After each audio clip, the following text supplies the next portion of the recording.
Et Jésus lui répondit, c'est Jésus qui parle, un homme donna un grand souper et il invita beaucoup de gens. À l'heure du souper, il envoya son serviteur dire aux conviés, venez, car tout est déjà prêt. Je vais prêcher sur un sujet qui est tiré du verset 17, venez, car tout est déjà prêt. Dans ce message, j'aimerais parler de 3 paraboles données par Jésus et qui seront dans l'ordre la parabole du grand souper, la parabole du repas de noces et la parabole du serviteur fidèle. Je suis un peu inquiet à cause d'un certain pentecôtisme. Nous acceptons trop vite les choses. Vous savez qui s'est converti dans notre Église? Notre Église a été fondée il y a 6 ans, 6 ans et demi. Elle a commencé avec 100 membres. Elle a maintenant plus de 4000 membres. La plupart des personnes qui la constituent sont d'anciens alcooliques. Je dis bien d'anciens alcooliques, d'anciens drogués. C'est vrai, nous le voyons aujourd'hui, le Saint-Esprit agit parmi les estropiés et les malheureux, les aveugles, les boiteux, et il les convertit. Je sais qu'un grand nombre d'entre vous et des millions de téléspectateurs également sont en train de rentrer en eux-mêmes. Vous vous réveillez la nuit, mais c'est pour pleurer. Vous ne savez pourquoi vous êtes ici, et vous ne pouvez l'expliquer. Il y a 1 an, 3 ans ou 5 ans, vous étiez dans les profondeurs du péché. Vous ne connaissiez rien de Dieu. Jésus n'était rien pour vous. Vous ne parliez de Dieu que pour jurer. Vous viviez dans le monde de l'alcool, dans celui de la drogue. Mais ce soir, miracle des miracles, vous êtes sauvés, lavés dans le sang et remplis du Saint-Esprit. Il a ramené les boiteux, les aveugles, les estropiés et les malheureux et a dit, venez car tout est déjà prêt.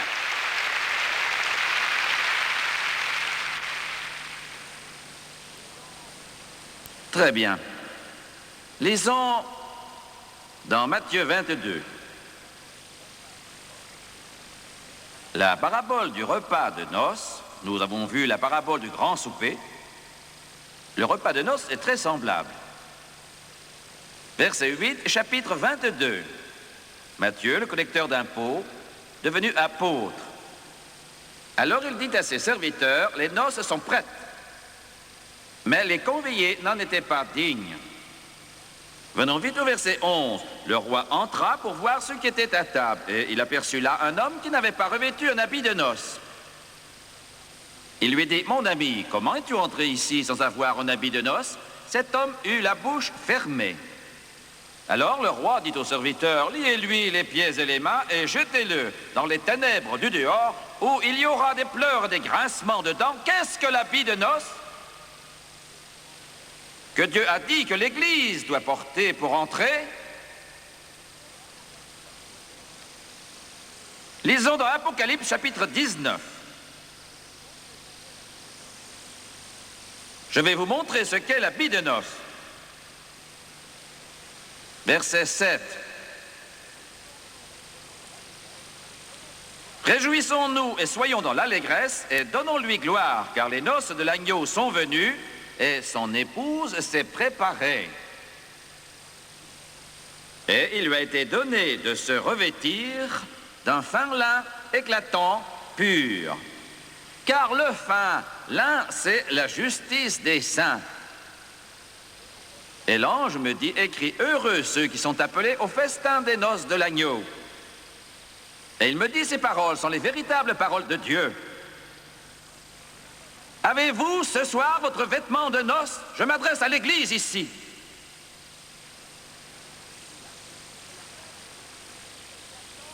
La Bible l'appelle éclatant et pur. J'aimerais dire une chose ce soir. Je tiens à préciser une chose afin qu'aucun doute ne demeure quant à ce que je dis. Le monde est votre ennemi. Paul a dit, sortez du milieu d'eux et séparez-vous. La Bible dit, n'aimez point le monde, ni les choses qui sont dans le monde. Si quelqu'un aime le monde, l'amour du Père n'est point en lui. Le monde est votre ennemi. L'esprit du monde, surtout. Je suis peut-être vieux jeu, dépassé, mais j'insiste bien. Je le prêche parce que c'est vrai. Je vais entrer dans les détails afin que vous n'ayez aucun mal à savoir ce dont je parle. Les œuvres justes des saints, le fin lin éclatant pur, c'est être saint devant Dieu.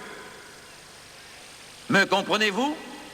Peu de gens comprennent cette expression « être saint devant Dieu ». Mais sans la sainteté, on ne peut voir Dieu, c'est une condition du cœur. Combien d'entre vous, amis chrétiens, sauvés, baptisés de l'Esprit Saint, vont à l'église sans pour autant se sentir un tant soit peu concernés? Le monde vous attire encore beaucoup, en fait. Vous m'entendez? Vous vivez dans le monde et vous êtes en Christ en même temps.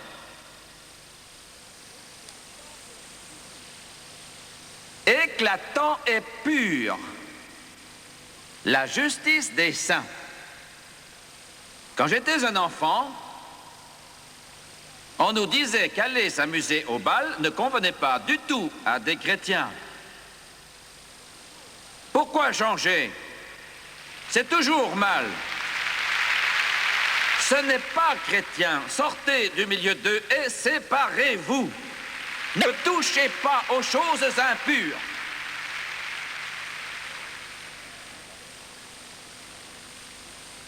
Vous m'entendez? Mais pasteur, j'aime bien danser sur les derniers disques rock. Vous ne devriez même pas avoir un disque rock chez vous.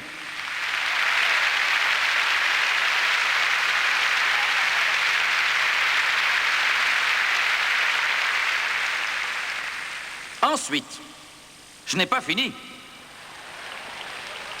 Je sais, vous n'êtes pas habitué à cela. Vous allez même jusqu'à dire, ai-je bien entendu, mais je vais le prêcher parce que c'est la vérité. Car si vous ne le saviez pas, Hollywood est plus sale que jamais. C'est plus impur que jamais. C'est plus immoral que jamais. Hollywood n'a jamais été plus profane, plus sale, plus vulgaire, plus licencieux, plus obscène, plus corrompu qu'aujourd'hui. Chrétiens, éloignez-vous de ce monde-là. C'est un monde impur et corrompu.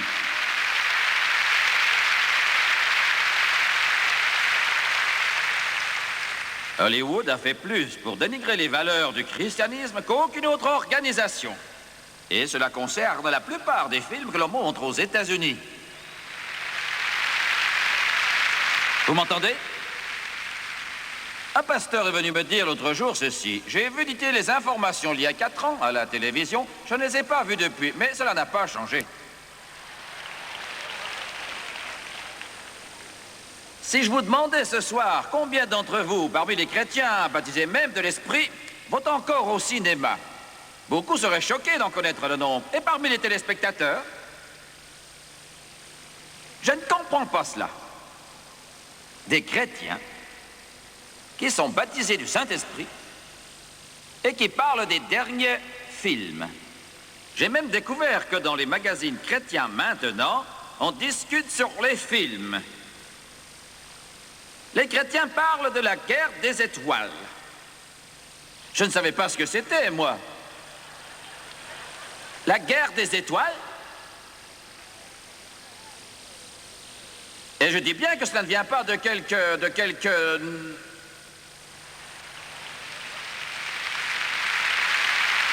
non-croyants. Cela vient des chrétiens. L'autre jour, j'ai été interviewé pour une émission de variété. Et c'est vrai. J'ai dit, mais pourquoi voulez-vous m'interviewer? Ils ont dit, vous avez dit certaines choses. Frances leur a dit, venez donc jusqu'à Bâton Rouge et nous vous parlerons. Ils l'ont fait. Ils sont venus de Californie à Bâton Rouge. C'est vrai. Et cette émission est venue avec ses caméras. Avez-vous dit, a dit la femme, avez-vous dit qu'Hollywood a fait plus pour détruire la morale de cette nation que toute autre chose? Vous savez, je pourrais prêcher là-dessus sans aucune caméra. Mais la caméra me filmait, tant mieux. Je leur ai tout dit. J'ai dépeint la réalité telle qu'elle est. Je leur ai dit exactement ce que c'était.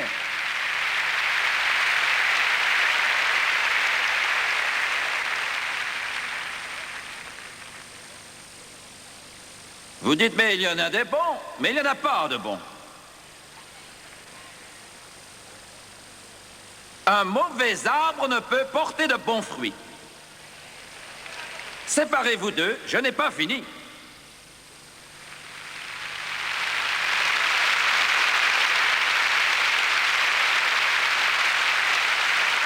Ne vous méprenez pas sur ce que je dis. Vous pouvez fuir le cinéma, vous abstenir de tout alcool, ne pas aller au bal, ne jamais toucher à la drogue, ou aller voir des films ou autre chose du genre, et cependant être impur comme l'enfer. Le refus de ces choses ne vous sauvera pas, mais si vous êtes un enfant de Dieu comme vous devez vous abstenir. Je vais dire encore une chose. Encore une chose, on m'a appris dans mon enfance et je ne l'ai pas oublié, car c'est la Bible, c'est vrai. Que les dames s'habillent comme des dames, qu'elles s'habillent modestement.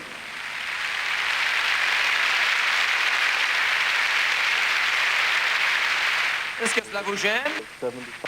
Je n'ai jamais vu ma mère porter des pantalons collants. Je n'ai jamais vu ma femme porter des pantalons collants. Jamais. Vous m'entendez?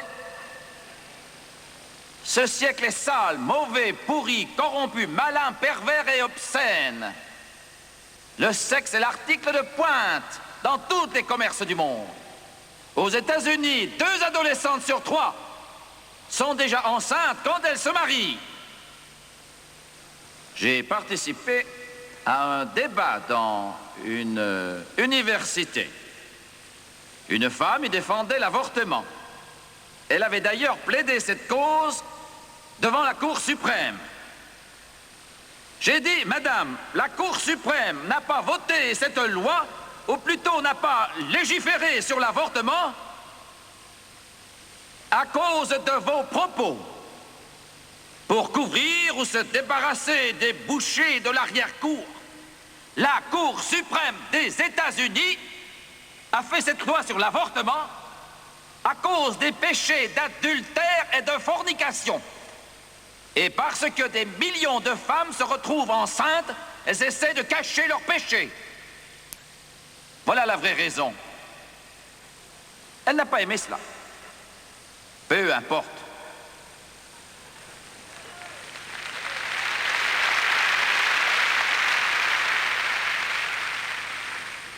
Vous, les parents, enseignez donc à vos filles à la maison ce qu'est la décence. Et osez la pratiquer devant elles. Monsieur, vous plaisantez quand vous dites à votre fils de ne pas se droguer, tandis que vous fumez tous les jours devant lui, quelle farce!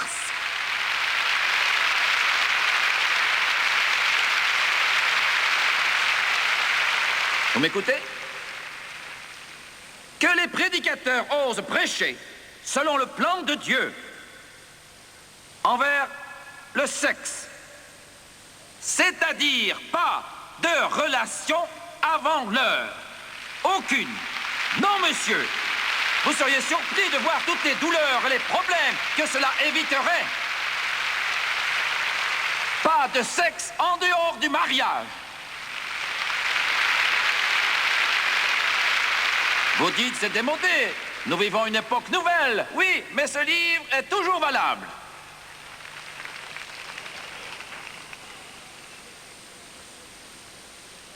Si les pasteurs le prêchaient et si les mères l'enseignaient à leurs enfants, et si les directeurs et maîtres d'école l'enseignaient dans les écoles publiques, on n'aurait pas 1,5 million de jeunes filles enceintes chaque année. Savez-vous, réalisez-vous qu'il y a tous les ans dans ce pays 9000 petites filles de moins de 11 ans qui se retrouvent enceintes. 9000 filles de moins de 11 ans. Des enfants qui ont des bébés. Vous entendez? Je ne comprends pas que des parents chrétiens, je ne comprends pas que des mères chrétiennes puissent vivre et n'ont rien enseigné à leurs fillettes. Je ne comprends pas cela. Les garçons devraient savoir respecter, Paul a dit, de regarder les jeunes filles comme des sœurs.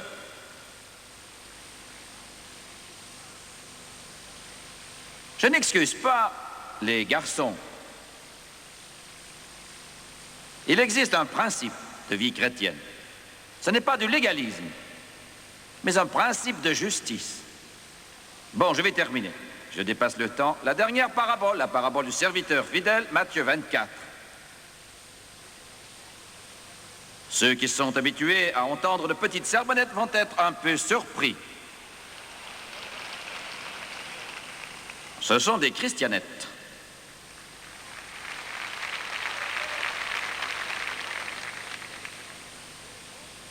Matthieu 24, 45. Quel est donc ce serviteur fidèle et prudent que son maître a établi sur ses gens pour leur donner la nourriture au temps convenable? Heureux ce serviteur que son maître, à son arrivée, trouvera faisant ainsi. Je vous le dis, en vérité, il l'établira sur tous ses biens. Mais si c'est un méchant serviteur qui dit en lui-même « Mon maître tarde à venir !» S'il se met à battre ses compagnons, s'il mange et boit avec les ivrognes, le maître de ce serviteur viendra le jour où il ne s'y attend pas et à l'heure qu'il ne connaît pas et il le mettra en pièces. Il lui donnera sa part avec les hypocrites, celle-là qu'il y aura des pleurs et des grincements de dents. Mon maître tarde à venir. Certains prêchent qu'il ne reviendra pas. Il se met à manger, à boire et à s'enivrer.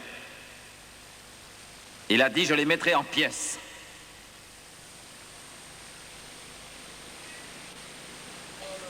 There's a whole lot of people going home by the signs of time. It won't be very long. In the twinkling of an eye, we'll soon be gone. There's a whole lot of people going home.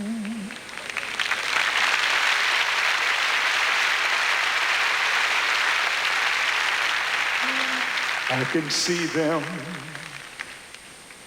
sitting round the table, almost ready to say come, knowing well there will be no vacant settings for her, all the families coming home. There's a whole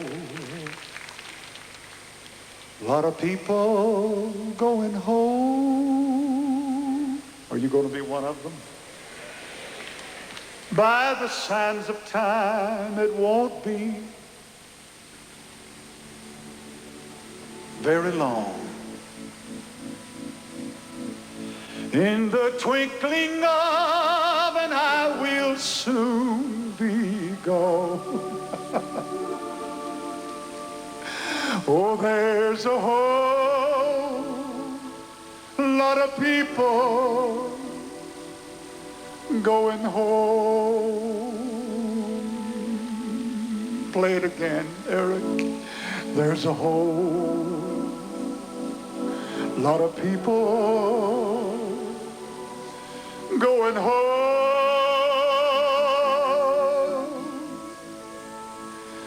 By the signs of time, it won't be very long.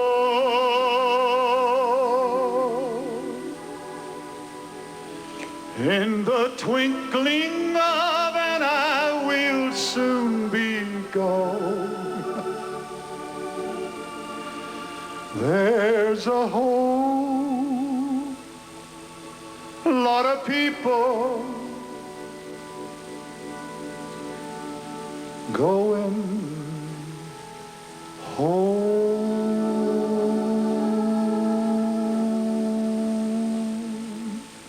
Les têtes sont inclinées, les yeux fermés. Église, Jésus nous prépare. Je le sais, je le sens. Il nous dit, venez, car tout est déjà prêt. Père céleste, nous avons délivré ta parole à tous ses amis. Je demande que ton esprit agisse dans chaque cœur, chaque homme, chaque femme, chaque garçon et chaque fille. Agis en eux, Esprit du Dieu vivant. Les têtes sont inclinées, les yeux fermés. J'ai besoin de 5000 chrétiens remplis de l'Esprit pour prier avec moi, car l'appel que je vais lancer maintenant concerne plus de 250 millions de personnes. Pensez à ce que je dis. Il concerne 250 millions de gens. Combien d'entre vous dans cette salle et à la télévision, dans quelques 130 nations de ce monde, vont dire, Jimmy Swaggart, je ne suis pas chrétien, je ne suis pas sauvé. Mais je sais dans mon cœur qu'il se passe quelque chose, je le sais. Et je veux que vous priez pour moi, je ne suis pas en règle. Combien vont lever la main dans ce sens? Je veux prier pour vous. Certains disent peut-être, je suis rétrograde, frère Swaggart, je ne suis pas chrétien, priez pour moi. Je ne vous ferai pas honte, levez simplement la main, levez-la vite. Je vous invite à vous lever maintenant, que tout le monde se lève. Gloire à Dieu. Gloire à Dieu. Alléluia. I'm coming home, coming home, nevermore to roam. Open wide thine arms of love, Lord, I'm coming. Priez, mes amis, priez encore. Chantez encore cela, chantez encore. Je rentre. I'm coming home, nevermore to roam. Open wide thine arms of love, precious Lord, I'm coming home. Regardez-moi maintenant, s'il vous plaît, quelques instants. Et vous aussi, téléspectateurs, je vous demande de me regarder pendant quelques instants. Vous savez, c'est assez simple. De venir à Jésus, c'est vraiment simple.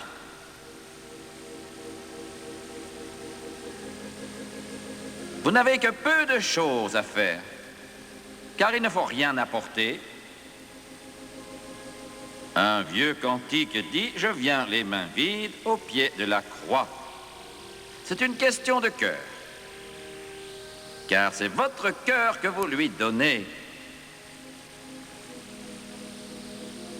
Je vais dire maintenant la prière du pécheur, je l'ai dite avec des millions, je n'exagère pas, et cela dans le monde entier. Nous allons prier maintenant, tous ensemble. Je veux que vous la croyiez. Que vous répétiez la prière avec moi. Et surtout, pensez bien à tout ce que vous dites. Maintenant, inclinons la tête et fermons les yeux et nous prions.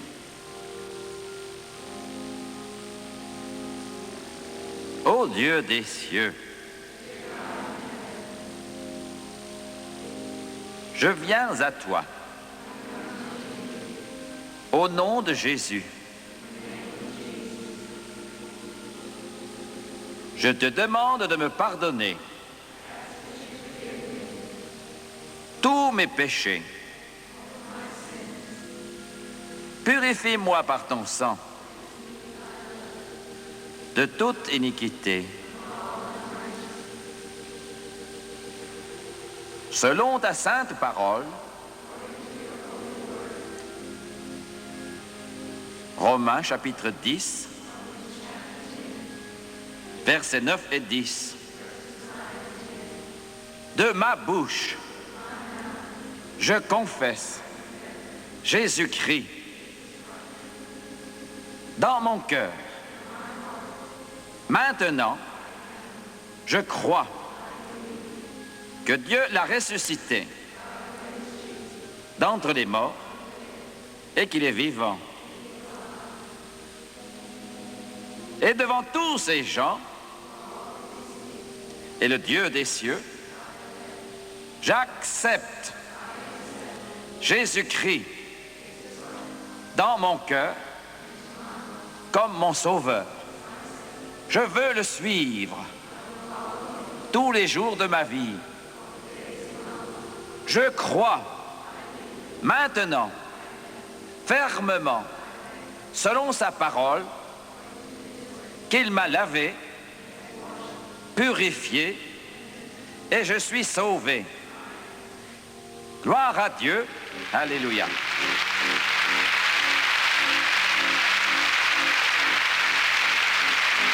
Je crois qu'un grand nombre de personnes à la télévision sont venues à...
a été conduit hors de la ville, au lieu appelé